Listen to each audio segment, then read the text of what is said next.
যে কোনো মসজিদের ইমাম, যে কোনো মসজিদের মুয়াজ্জিন যদি 10টি শর্ত মেনে চলেন, তাহলে তাকে কোনো দিন কোনো মসজিদ থেকে কেউ তাকে বাদ দেবে না এবং বাদ দেওয়ার কথাই উঠবে না। 10টি বিশেষ শর্ত তাকে অক্ষরে অক্ষরে পালন করতে হবে, তবেই সে দীর্ঘায়ু হতে পারবে। তাকে সেই মসজিদের আন্ডারে যতগুলি মেম্বার রয়েছেন সবাই তাকে ভালোবাসবে, তার আন্ডারে যে সেক্রেটারি আছেন সে ভালোবাসবে, সভাপতি আছে সে ভালোবাসবেন, ক্যাশিয়ার ভালোবাসবেন, এমনকি তাদের ছেলে মেয়ে সকলেই তাকে ভালোবাসবে যদি এই 10টি শর্ত পালন করতে পারেন, এই 10টি শর্তকে মেনে চলতে পারেন।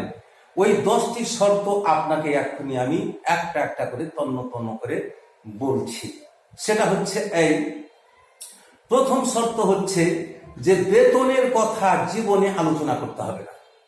আমার বেতন বাড়ান, এই কথাটা জীবনে বলতে হবে না, তাহলে ওই ইমাম হবেন দীর্ঘায়ু। দ্বিতীয় শর্ত হচ্ছে যে বাড়ি জীবনে যেতে হবে না, বাড়ি কোনোদিন যেতে চাইতে হবে না। কেন বাড়ি যাবেন? বাড়ি গেলে মসজিদ চালাবে কে? নামাজ পড়াবে কে? অতএব বাড়ি যাওয়ার কথা জীবনে ভুলেও বলবেন না, তাহলে আপনি হবেন দীর্ঘায়ু, আপনাকে কেউ বাদ দিতে পারবে না।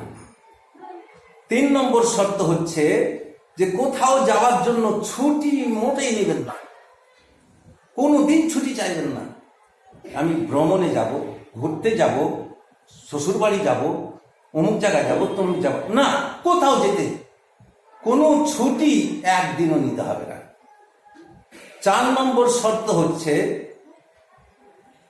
সারা দিন 24 ঘন্টায় মসজিদেই থাকতে হবে, বাইরে যেতে হবে না।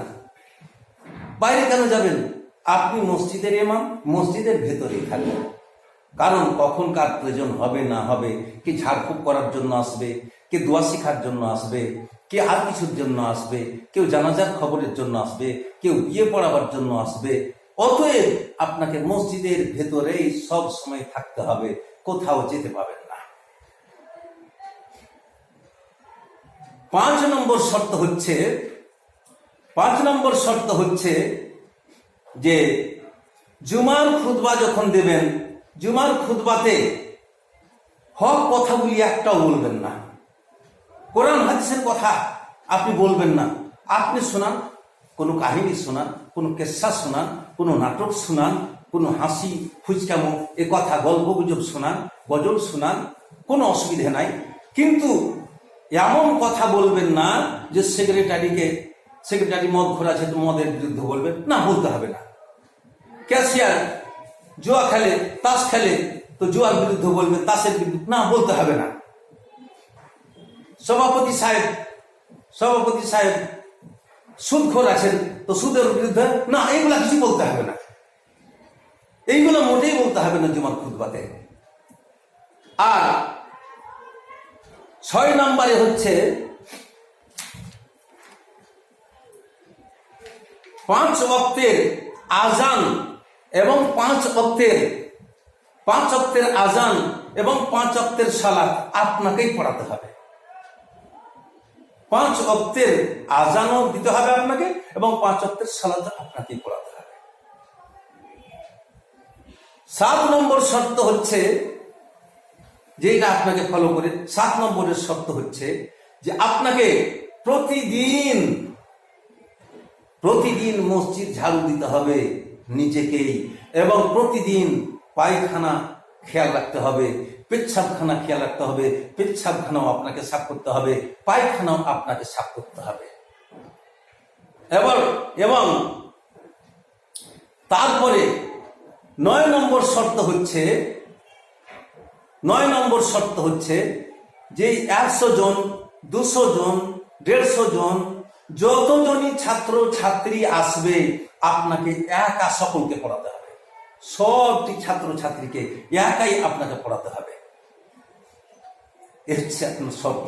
এটা যদি মেনে চলেন তাহলে দেখুন আপনি দীর্ঘায়ু হবেন। আর শেষ শর্ত হচ্ছে 10 নম্বরের শর্ত হচ্ছে যে আপনি হক কথা জীবনে ভুলেও বলবেন না। যদিও আল্লাহর নবী সাল্লাল্লাহু আলাইহি সাল্লাম তিনি বলেছেন, কুলিল হক ওয়ালাউ কানা মুররা, তুমি হক কথা বলো যদিও সেটা লোককে খারাপ লাগে, কারোয়া লাগে, টক লাগে, তিতো লাগে, তবুও তুমি হক কথা বলতে যেও না, হক কথা বলতে হবে না, তাহলে আপনি দীর্ঘায়ু হবেন। সত্য কথা বলতে হবে না।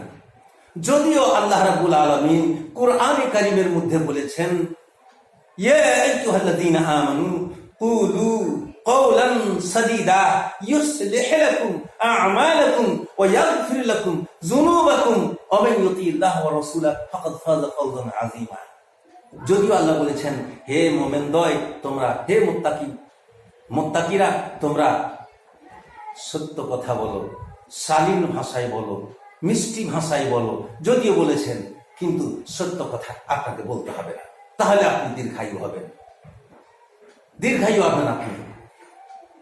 আল্লাহ রাব্বুল আলামিন যদিও কোরআনে কারীমের মধ্যে বলেছেন, ইযা কুদিয়াতিস সালাহ ফান্তাশিরু ফিল আরদ, যখন তোমার নামাজ সমাধান হয়ে গেল, নামাজ পরিপূর্ণ হয়ে গেল, সালাত আদায় যখন তোমার হয়ে গেল, তখন তোমরা পৃথিবীতে ছিটিয়ে ছড়িয়ে পড়ো, তোমার মসজিদ থেকে বেরিয়ে যাও।